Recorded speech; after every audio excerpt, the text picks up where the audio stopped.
Hello, hello, hello, everybody, and welcome to the Mary D Talk Show. For those of you that don't know me, my name is Mary D Welch. This show has been going on for now almost four. It'll be 4 years this year, 3.5 years. But this is the fourth year of the Mary D Talk Show. So welcome.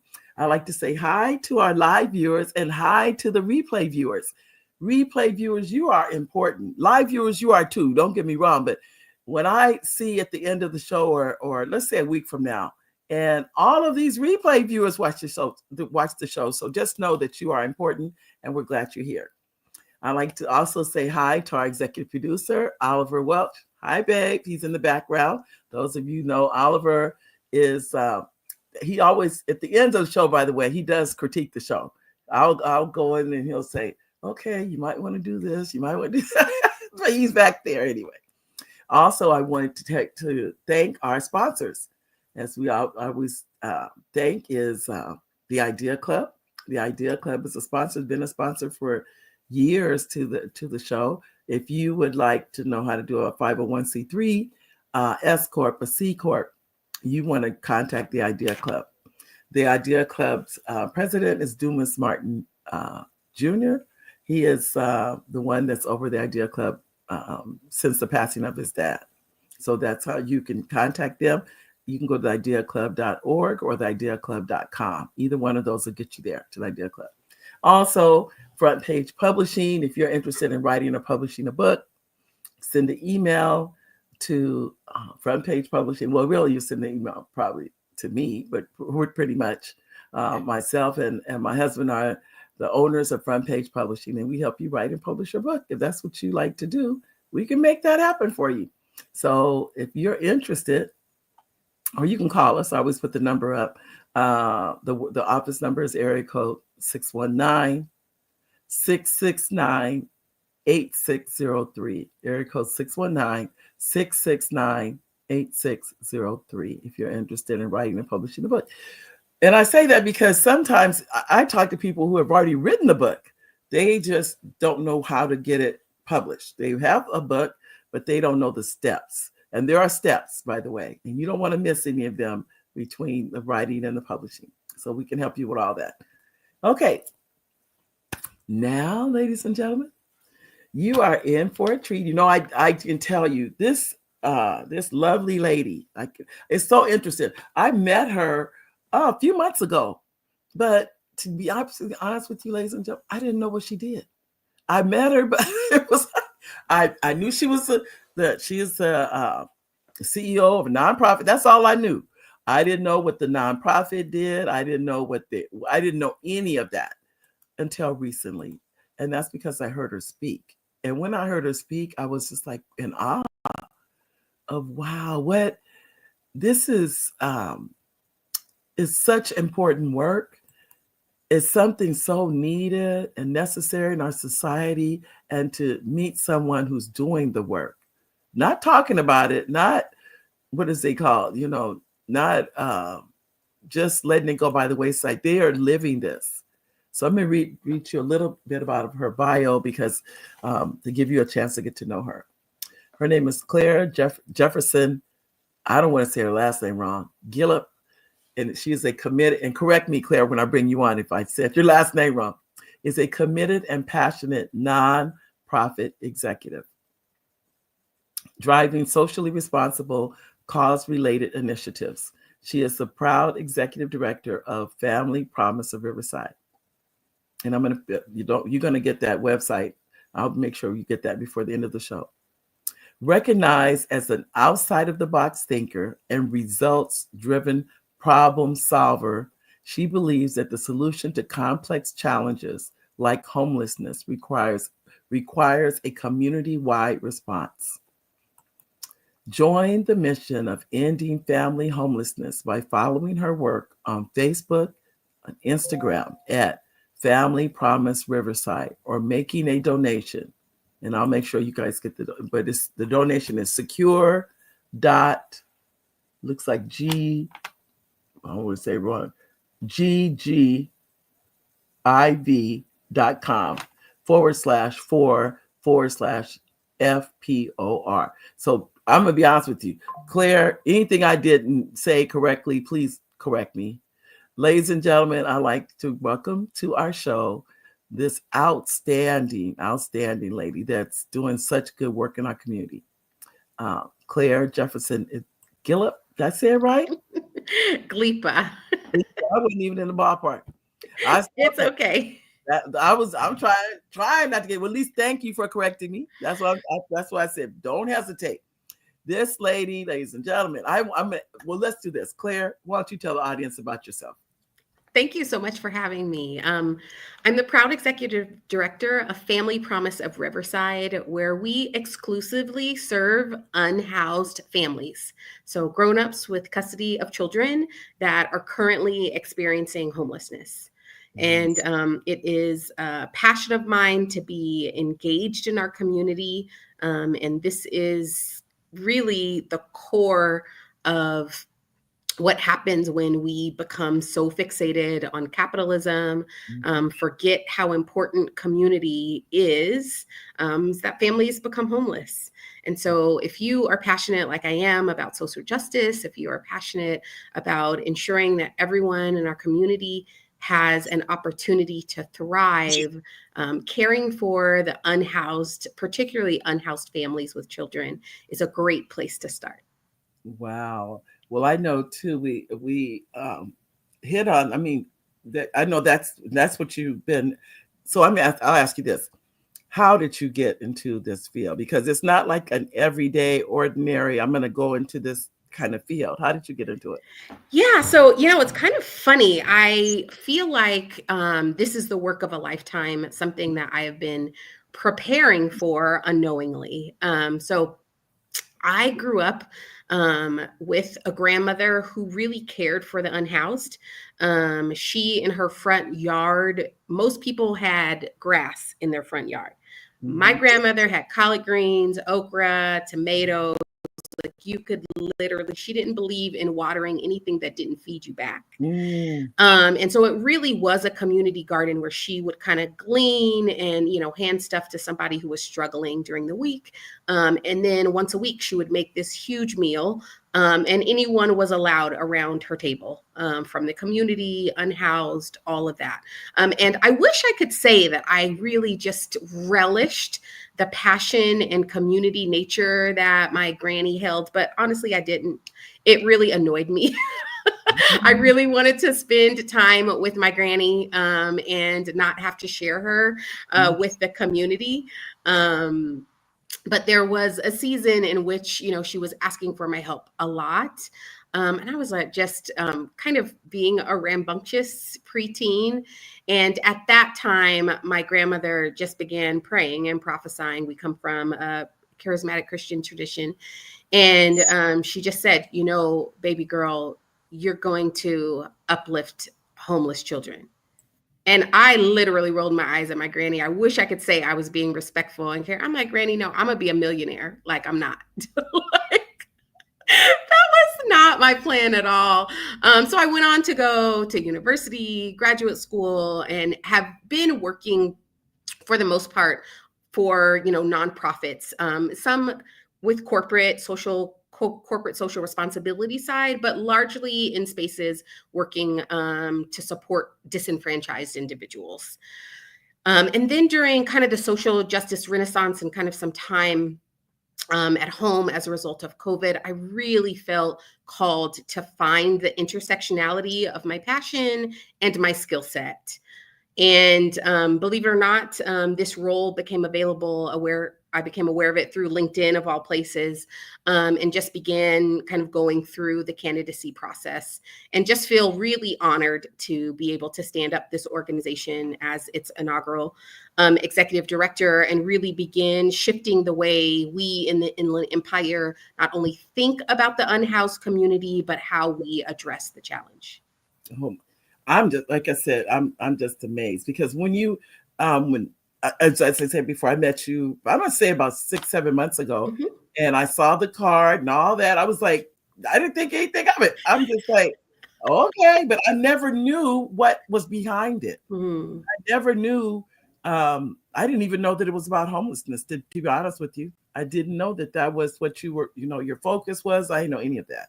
I just knew that I said, well, she's doing something in the community. That's all I knew. But then I found out at the meeting when you spoke just how much, number one, the need is. Mm-hmm. And I have a feeling it's going to get even greater because I just saw something came across my phone that these thousands of people have been let go from jobs. And the first thing I thought about, I'm sure there are African Americans in that group. And many times for us when we will live with other relatives. So that may or may not be perceived as being homeless. I think you mentioned that at the meeting too. So for instance, you may stay at Uncle Joe's house and you're sleeping on the sofa there. Yeah. So because you're in an environment, but any day Uncle Joe can tell you to get out. And what are you going to do? Yeah.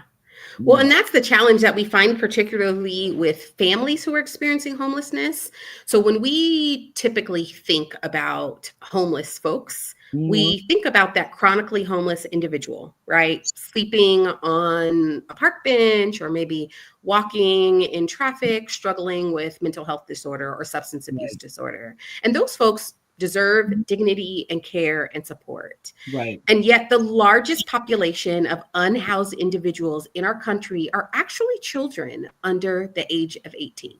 2.5 million children each and every year and growing will experience homelessness. And most of us think, well, if they're not on the park bench, they're not homeless. But if you were a proud mama or papa of a little person, you would use any and every opportunity you had to keep your child from the elements. And so most of our families, right, are working hard to figure that out. How do I today ensure that my baby is not in the rain or in the heat? Wow. And so many times our families are either leveraging the dollars that they have from work to shelter in a motel. So maybe they're staying in a motel, or they're leveraging their relationships to be able to keep their children indoors. So maybe I stay a week with grandma, maybe I stay a week with a best friend, maybe another week in the car, and then back to a cousin's house. Maybe, I have a significant other, like a boyfriend or girlfriend that's willing to let me stay with my kids for a little while. Right. And that is a great opportunity for folks to stay out of the elements, but those folks are still housing insecure. Those folks are still homeless. And so what I would love in our conversation and my conversation with the community for us to really think about what it means for us to address the entirety of the homeless population, particularly because that individual that we think of as homeless, largely that's on the screen of, some political pundits as they're discussing about homeless challenges. Right. The likelihood is that individual first experienced homelessness when they were children. Wow. So caring for unhoused families isn't just about a solution for today.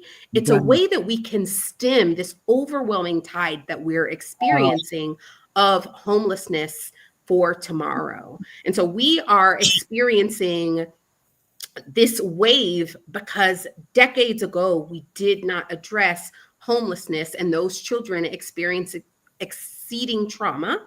And so trusting that a community member will care is really a it's hard for a person to believe when they've experienced a childhood of being ignored.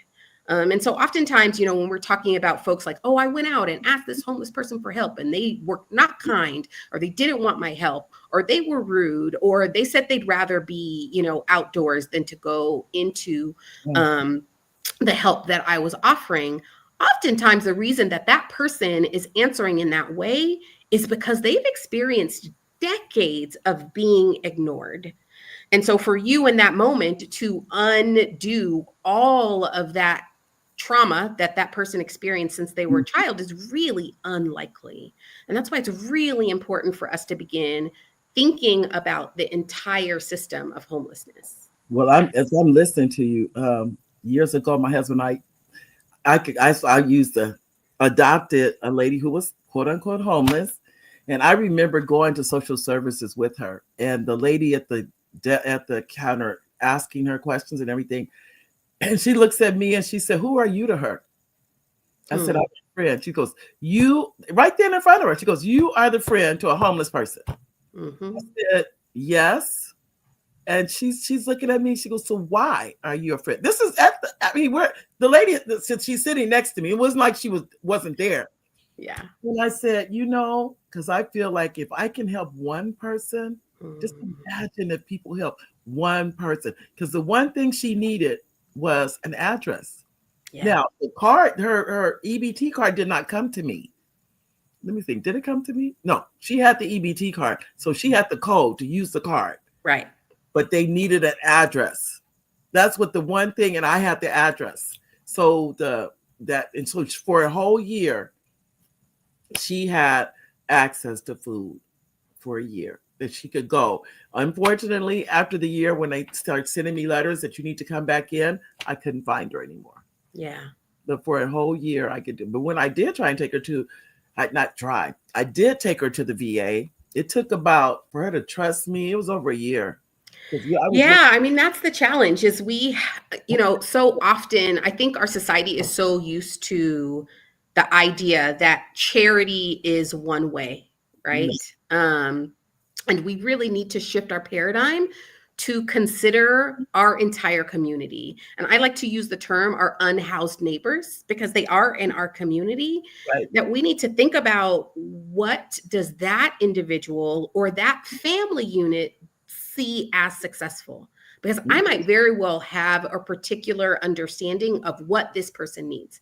And it might be based on my own experience and my own desires and hopes and dreams. But if I don't have a solid conversation and build a quality relationship with this individual to understand what they believe is helpful, then, my time and energy is really wasted. And I think that's often why we end up in this real small picture of how individuals can be helped.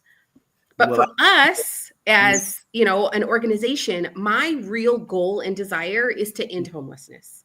And I know people say, "Oh my gosh, Claire, we'll always have the homeless." I really don't think that's the case, because during COVID, when we saw our health and ability to thrive as connected to someone else's ability to be indoors, we were able to find resources to solve that problem. Wow. Right? That's, like if you think about it, right? When my ability to survive was connected to someone else's ability to receive healthcare, to be indoors, to shelter in place, we as a community found resources, available beds, right? And supports. During that time, we almost got to a 0 homeless rate. Wow, I didn't know that.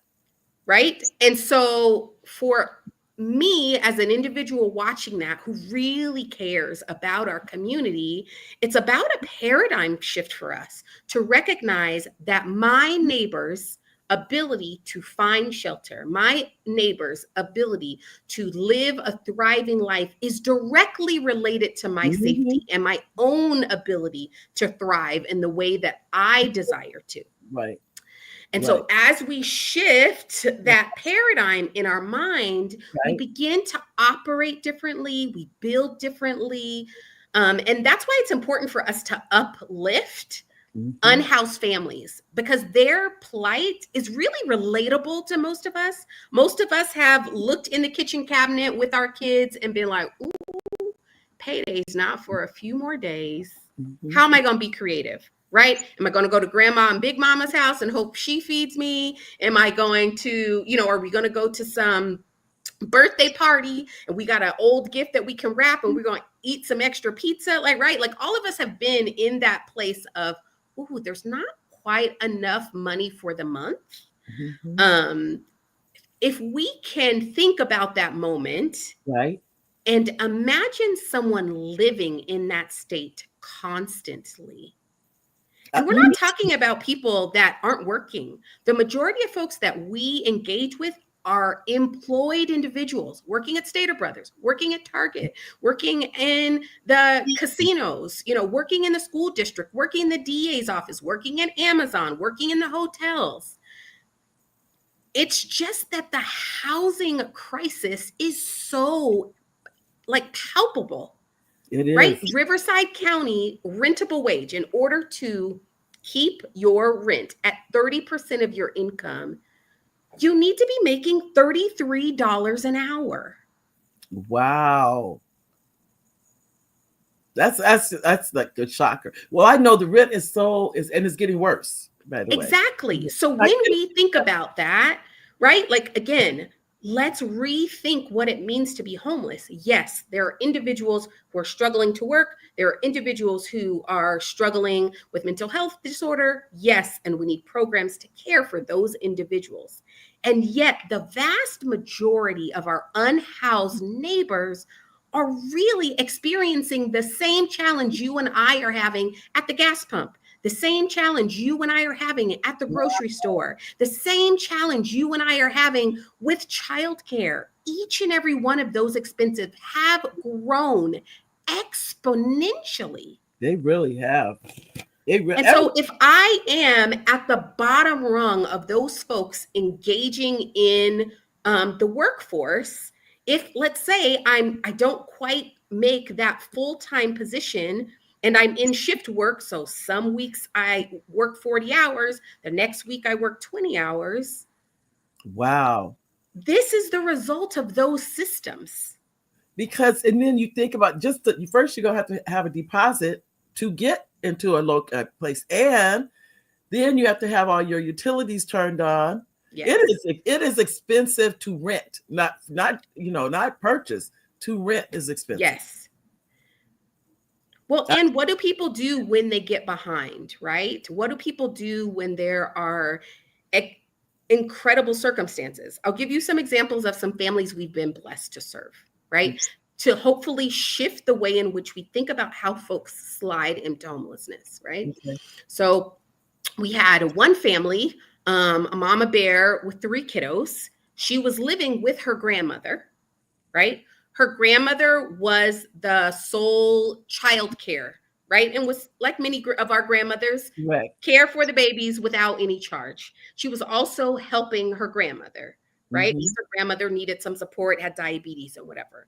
Grandmother owned the home without her granddaughter's knowledge. Her mother had passed. So grandma was basically mama.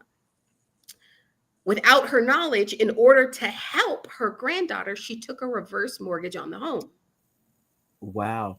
Right? So that she could provide a little bit more for the grandbabies, make Christmas a little nicer, help her get a car, all the different things, which was in that grandmother's mind a way to help. Yet grandmother died suddenly without ever communicating that. So now in one fell swoop, this mama loses her free childcare and her home. Not to mention needing to grieve this incredible, loving caregiver person in her life. Wow. That's big. That's huge. It's not a surprise that family ended up in homelessness, right?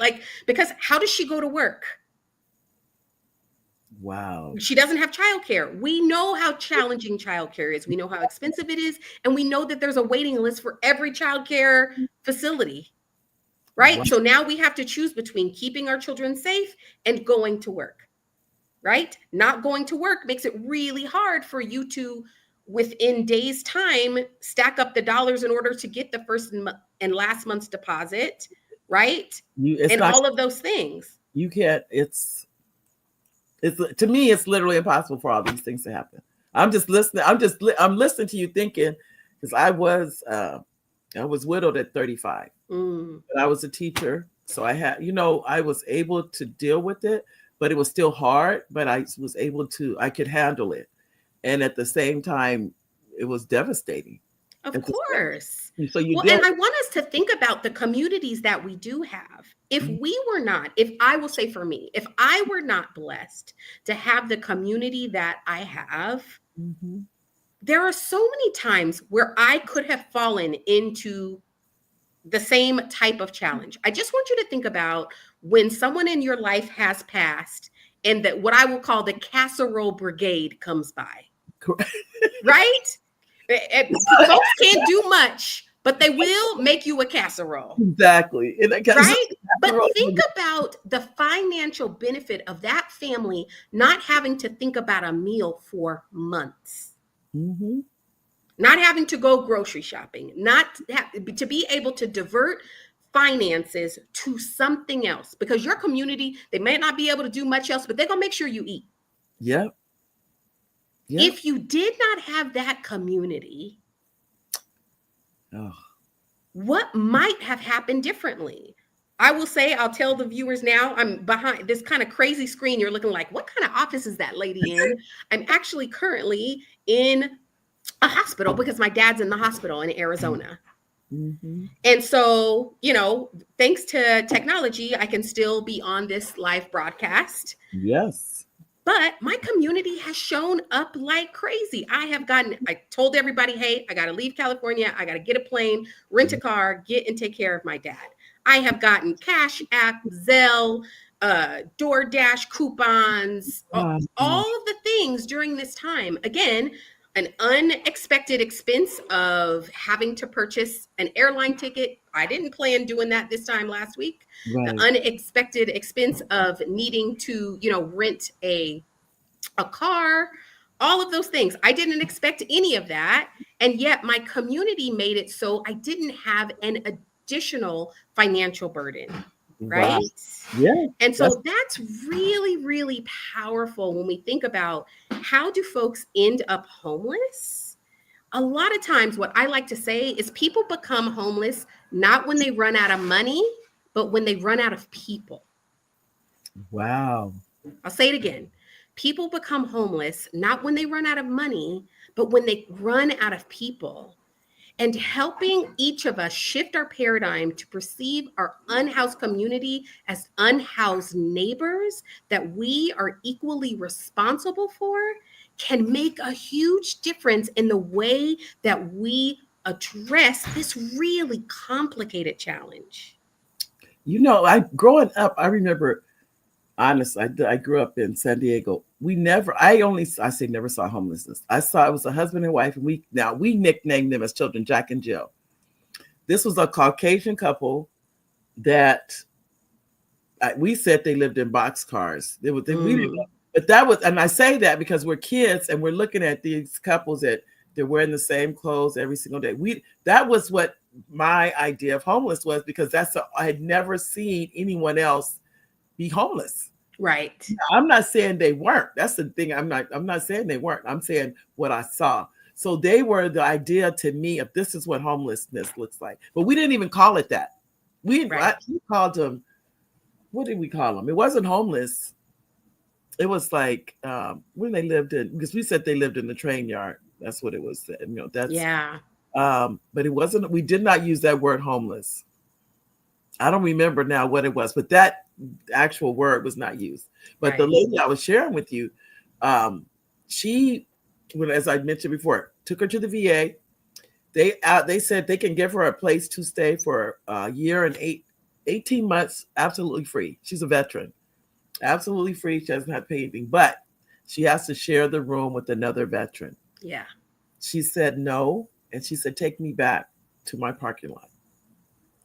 Yeah, so that's a challenge, right? Mm-hmm. Because you don't know what she's experienced, right? People need to prioritize their safety, and sleeping with another person might not be perceived as safe. Yeah. The challenge that I particularly experience is that even for those veteran families that we have, oftentimes our homeless services are focused on individuals, right? So imagine if she had had a child. Right? Would you be willing to share that space? Right? Even more so. And this is why it's so important for us to engage in a different way with our unhoused community. Again, starting with why. Like, I wish that care worker would have sat down and asked more questions. Was she, a DV survivor or an SA survivor? right? Did she receive, some abuse even within the military where she might not feel safe? Like, that's an opportunity to ask more questions. It's true, because I was with her when the lady was asking, the questions and everything. But I did want to turn to our audience because we have a couple of comments, and I always try to engage our. Elaine says, "Did you say hi, Elaine?" I think she said hello. Hi, Elaine. Elaine is a fan, and then she says, "Hello, Mary and Claire. Glad to be here." Elaine is we're always happy to have you here. We're so happy you're here. I know. Elaine is when I tell you, Elaine and Annette are my fact checkers. They check. Check the facts. They do. So, hi, Elaine. Glad you're here today. I am really, and we didn't even get to how every time I think back to the lady that I'm speaking, I don't want to say her name or anything because please don't. I don't. No, I'm not. I just think because I still get mail, believe it or not, to this day. Now, and I've gone looking for her. I have periodically looked in the area because she told me. She said I'm always around in this area. Like she stays in a certain area, but she sleeps in the parking lot of a church, and she sleeps on the ground with cardboard. And when she told me to take me back to my parking lot, and it was to be on the ground, she was so happy to be. That was her space. Was. And so it's important for us to recognize that, again, it's really easy for us to assign certain people what we believe is best for them. Right. And instead, it's helpful for us to take a journey with an individual. There's a reason that she is there. There's a reason that she feels safest there. There's a reason that she's in that particular area. And so we have to be willing to take that path of building a relationship without some expectation of something in return, right? Like we have plenty of neighbors, right, that we talk with every single day. There isn't some expectation that something is going to shift. Right. And I think communicating with our unhoused neighbors should really be similar. Our goal, because we feel uncomfortable watching someone in that space, right? We want to change that environment quickly. I couldn't believe she could feel safe there. That's what was hard for me. It's like she said, I don't want to be in a room because what if she does something to me?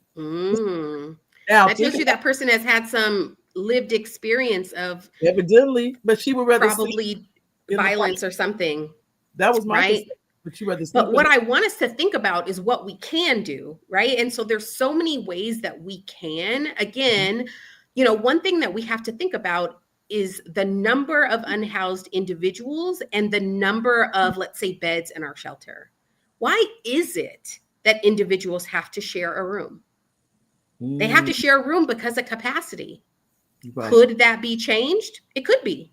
We could push our legislator. We could engage folks in a way. We could build creative shelters so that wasn't the case. Because for me, I feel like that was an opportunity. She told you what she needed.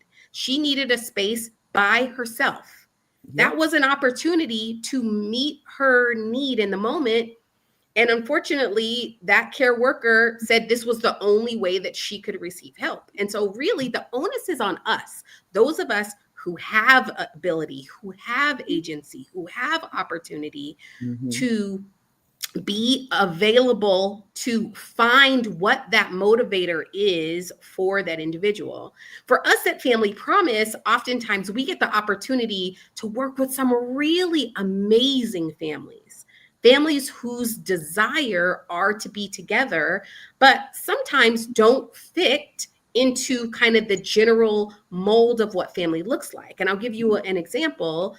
Oftentimes, for us, particularly those of us of an African-American from the African-American community, we would perceive like our grandparents as a part of the nuclear family. Right. And so if I were to suddenly become unhoused and was living in a car, Granny's in the car with us because she's a part of our nuclear family. Right. I would also want to shelter with her I would want to receive, if I got a housing voucher, right alongside with her. Right. However, the way in which our system is set up, a nuclear family does not extend outside of parents and children. And so it makes it really challenging for individuals who have extended family to really engage. It really does. But like you said, well, I don't know if you said, this is what someone said to me not too long ago, is that where the highest populations of the unhoused is African American women. I was shocked when I heard that. It's crazy. So, Mary, as I told you, I am in the hospital with my dad, and for some reason, the fire alarm is actually going off. Oh, then you have to go.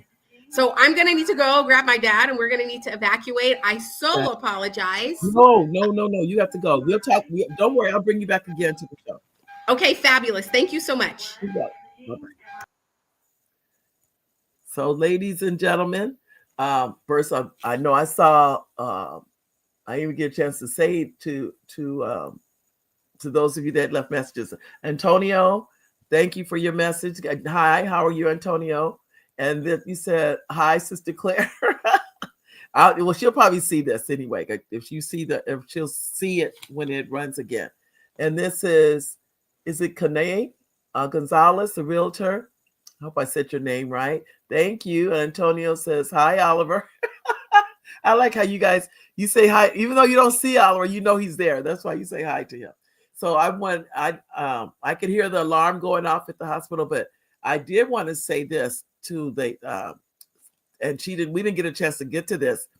If you are interested, you can provide a meal. We didn't get to this, but I do know this. And it could be like pizza, it can be Taco Bell, it can be anything for a family, for like just to provide that for them. You can, DoorDash it, however you want to do it. And Claire gave me the address. Hold on. Let me do this. Instead of giving you the address, because look, it's all this information. Just look at the phone number at the bottom. Call the phone number if you would like to adopt a family for one. It could be one meal, and you are taking care of that family for that one meal. I would say it's like $20, maybe $25. I know I get pizza. I'm gonna give Costco a plug. The $9-10, they get the real big pizzas there. If you can't do that, like I said, you can go to what's the other big local pizza place and get like 2 large pizzas and have it delivered there. But you're going to help a family that's in need. And that's for sure. I can tell you now, if you're interested in doing that, that's the number, 951-226-9158. 951-226-9158. Call that number and they can tell you the day or the time that you can have that delivered, all of those things to the family. It is, there's a need. I can tell you that now. They'll be glad for you to do that. Yes, you said as board president. Is it Keon? Do you want to give me your number and I'll make sure she gets that? But we would now that I think about, are you the president for the board or the president you can contact to get more information? Oh, you're the board president. Okay. That's what I realized. So this is the number she gave me to give out. So that's what said, you're the board president.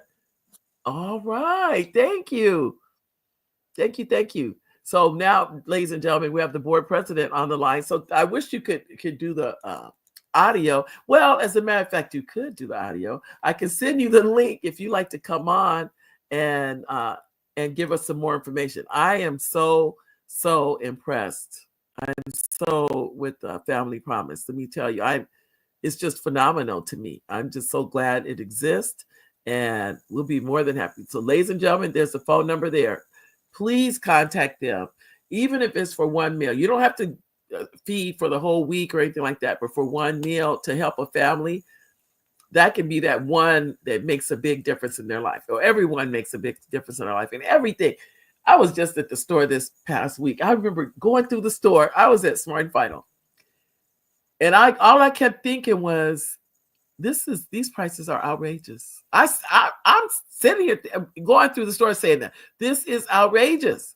But at the same time, people have to live. You have to live. Okay. Oh, you said, okay. First of all, Oliver says, having some problems getting into YouTube. You had to reset. Okay. Well, hello, our executive producer Oliver made it in. So you said, okay, did you want them to contact you? So there's a number. You can, I don't know what it's called. I said you're adopting a family for one night or adopt a family for one meal. If you like to do more than that, you definitely can. I'm sure they would love for you to do more than that. And if you want, and please correct me if I'm wrong, is it Kaiwan? I don't want to say your name wrong. So please forgive me if I have.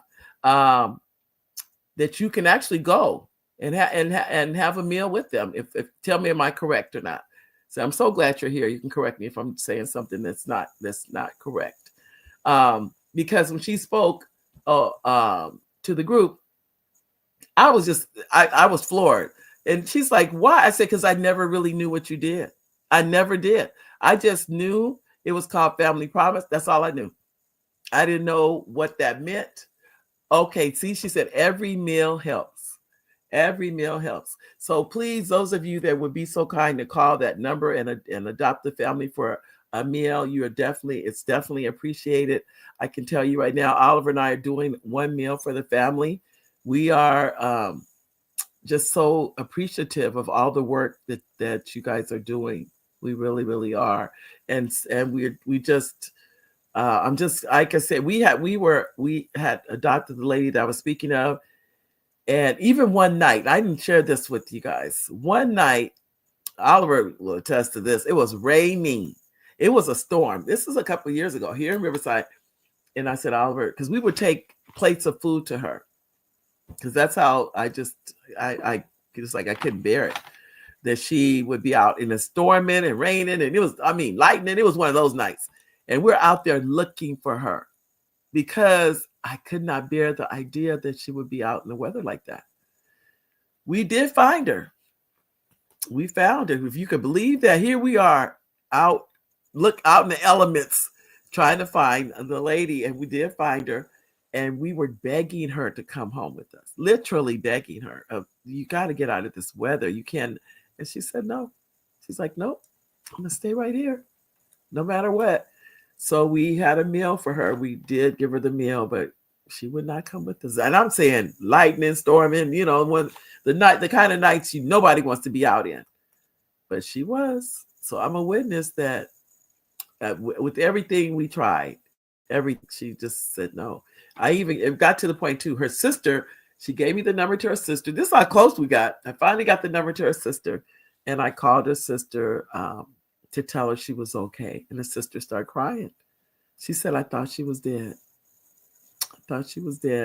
And she asked me, another person, who are you to her type thing. And I said, I'm her friend. And this is my number. You can call me anytime. And I said, I check in on her and we bring her food and everything. And she was just like, I can't believe that God has blessed her with somebody, in her life that is making sure she has something to eat. She had an EBT. For those of you who don't know, that's a card so you can eat. It used to be called food stamps. Now it's called the EBT card. But the bottom line is you can go get food, and where she can go to the grocery store and get a baked chicken, food, whatever, fruit, whatever she wanted to get food wise. And that was always a good feeling. But when it was time to renew the card, I couldn't find her. So I couldn't get the card renewed without her. So then finally the social services stopped sending me information. I shouldn't say that. I have received something, but not as frequently as when it was when she was receiving. When she received the EBT card, I got information from social services all the time because now she had an address. And she said that's the number one thing you're doing for her. You're giving a place where we can mail her information. And I don't know what they do now. I don't know how they're doing that as far as having an address. I don't know. So if you don't have an address, you can't get social services. I don't know if they're doing a P.O. box because we even thought about doing a P.O. Oh, no, I'm wrong. We did do a P.O. box for her initially, and she didn't go by and check it. That's why I changed it to put it on my address because she wouldn't check the P.O. box, so she would miss appointments. So I had to come to our home so I could know when it came to take her to the appointments and things like that. Because at first she missed the appointment, and then they took her off the EBT. She couldn't get that, so we had to go back down there again and reapply to put her back on the system. So it's been, and this has been a while now. I have not seen her now. I don't even know where she is. I have no clue of where she is now. So, but I will tell you, this is, I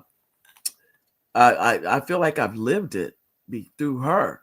And I just kept thinking, like I said, it took about a year before I was able to get her to go, to agree. Think about this, to go with me just to the VA before she would get in the car.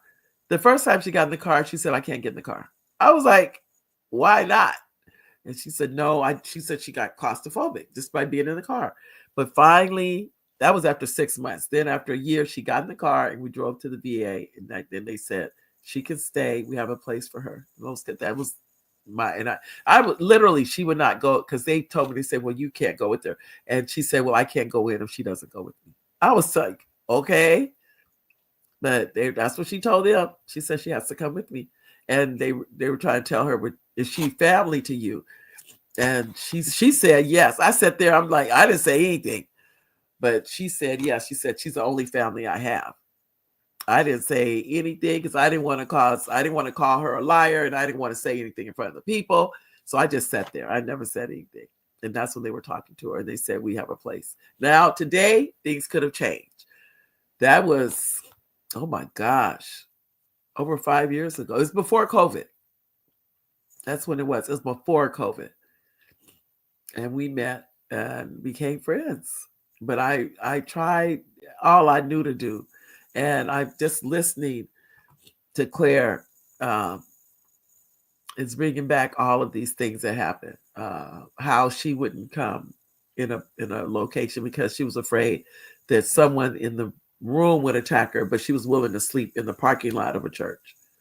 I'd be more afraid to sleep in that parking lot, but that's just, it's a different way of thinking. Let's see. We have said every meal helps. So don't you remember I'll put the number up again before we get off. So those of you that didn't get a chance, I didn't write it down yet. Did I? No, but I'll put it up. I'll make sure I put the number up. So if you like to buy a meal for a family, we can make that happen. Let's see. And this is a nonprofit organization. They are always seeking donations. And you said they would have to complete the volunteer training in order to come and have a meal. Oh, okay, thank you. See? Thank you for telling us that, because I didn't know that.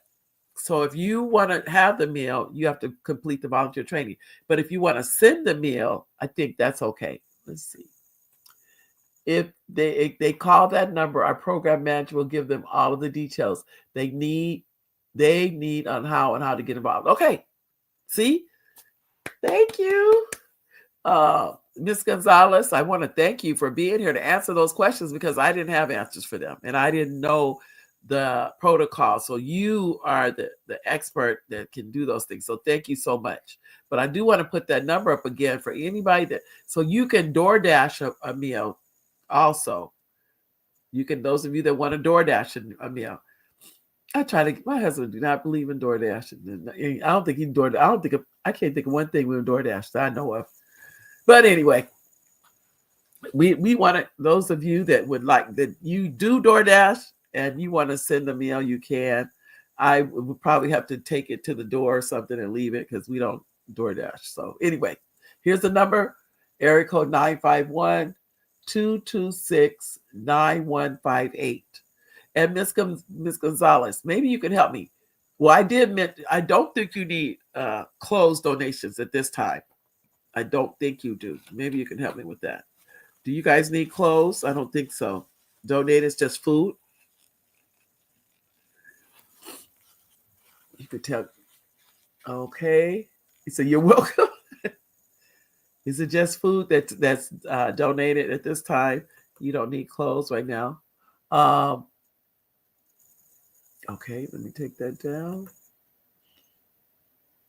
Okay. Let's see. Did I miss someone? Oh, that may be up here. Um. Okay. Let me see. Completed. Okay. Now, so ladies and gentlemen, remember these are families. This is different. No, a lot of times you see in situations like this, you see like one or two people or adults, but these are families that they're maintaining as a family unit, and I think that can't be easy. That's what I'll say. I think that can't be easy, but um, the fact that we have people that they truly have dedicated their life. That's what this really is. Okay. She said, oh, food and obviously monetary donations. Okay. And then you said something, I can't remember. Not okay. You don't need clothes at this time. That's what I think. That's what you're answering that question. So they do not need clothes, ladies and gentlemen.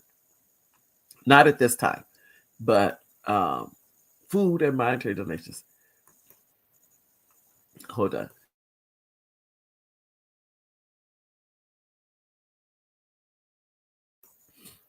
I didn't want to put the coffin on there. I didn't want you guys to hear all that. So I said, let me mute that out so you could see me, but I didn't want you to hear it.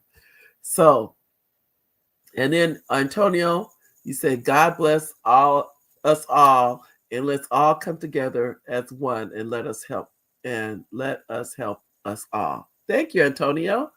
Thank you. So those of you, I didn't put the website up. And if you like to put the website up, Ms. Gonzalez, please do. Okay. Please put the website up because I have too much in that box. The one thing I'm focused on was the phone number. But if you can put the web address up, I'd be glad to have put that up on the screen. So anyone that you want to reach the organization, you have an opportunity through the website. Let me just tell you that. So, but I want to thank Claire for coming on the show. And thank you, Ms. Gonzalez. I know you're the president of the board. Welcome, welcome, welcome. Thank you, Ms. Gonzalez, to the Mary D Talk Show. And I am glad you can actually come on with her if you like. Okay. It's late now, but she wanted the link, Oliver. Is that it? It's late now, but she wanted the link. I see. Now, I don't know what that means. I don't know. You said the link to that's why I asked her to put the link to. If she wants to put that in there, I will put it up. The website. I can put it up. It's in there with the group. Hold on. I probably can get if I can. It's called. No, I'm sure.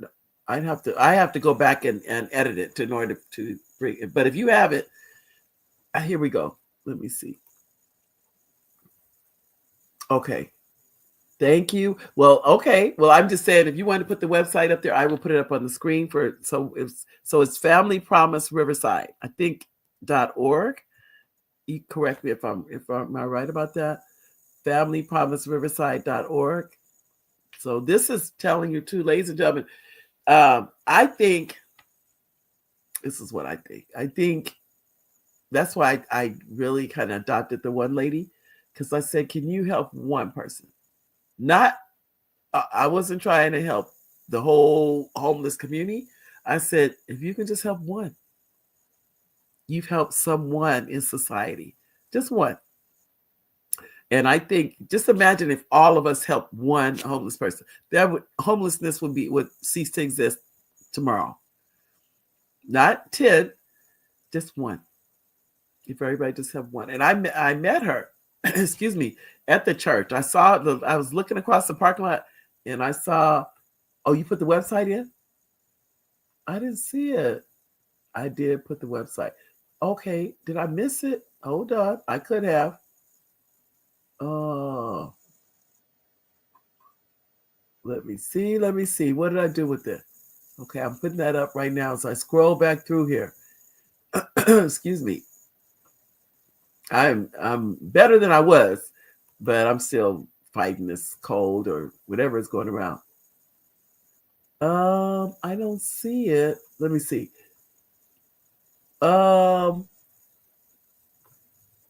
I don't see it. I'm sorry. I'm scrolling back through. So if you can do that again for me, Ms. Gonzalez. You did put I did put the website. I must have missed it or something. I could have. So my apologies. Okay, but anyway, you have the number, ladies and gentlemen. You can call that number. You can make donations, no clothes. So it's monetary or food, but no clothes. And I know there's different places. We donate not far from us, but I like making the donations to this location because they help people that are trying to get off drugs, and that's what they do. That's their, mission. Okay, you can see the website at the top. Okay, then good. Okay, then we're fine. I'm glad. If you can see the website at the top, I'm good. Excuse me. Okay. And that alone, as I was mentioning, I said I got my train of thought. Okay, this is the web, so you can volunteer. It says the website at the top of the podcast is for the volunteer training because they don't want you to have the meal unless you first have gone through the training, which is totally understandable. And Oliver, our executive producer, says, "Hi, everyone. Thank you for joining the show. And thank you, Keone, I said Keone, for your information. And you have to come back. You definitely have to come back. We'd definitely be glad to have you back. You should, like I said, come back and be a speaker because we have speakers every week. Now, speakers are lined up for the next 5 weeks. Every Monday from 1 to 2, we're live. And now we have speakers for the next 5 weeks, that's a good feeling, to be honest with you. That's a very good feeling to have them lined up like that. So you're welcome to come and be a speaker on the show. We would love to have you. So ladies and gentlemen, we're down to 3 minutes, and I would like for you, please check out, just Google Family Promise Riverside. You can find anything you want. You have the phone number. Please support them. Be that beacon of light. You never know. You just never know. And I think, honestly, if I be honest, I think sometimes we take our lives for granted. We take it because that's what it's always been, pretty much. So we don't think that it could be anything but that. But if you can help, I am a firm believer, if you can help one person, you've actually helped the family, the entire family. It's not, I know it may look like it's one, but it really isn't, because that is a unit. So you've helped that one person, you've helped that entire family. So that's something you might want to think about and be able to do. I will definitely contact them about when my husband and I are due our meal for them. And now we'll learn how to DoorDash because we don't do it right now, but we'll figure it out on how to do that. And we definitely want to send a meal over to the family. So I want to thank all of you for being here today. Claire is going through a lot. She's in Arizona. Her dad's in the hospital. There's no easy to any of this. I've been there, to be honest with you. So I do know it can't be easy for her either. It can't be. So I'd like to thank you all for coming. Please come back next week. If you're not already subscribed on YouTube, please go to YouTube and subscribe to the show. That way you'll be notified every time we go live. Currently, there's over 3,000 people subscribed, which is a good feeling. So the goal, somebody asked me that, the goal is 100,000 people subscribe to the show. That's the goal. And you know what I realized? It just takes time. That's all, but it's going to happen. So thank you again. God bless each and every one of you. And we'll see you a week from now on next Monday. All right. Bye, everybody.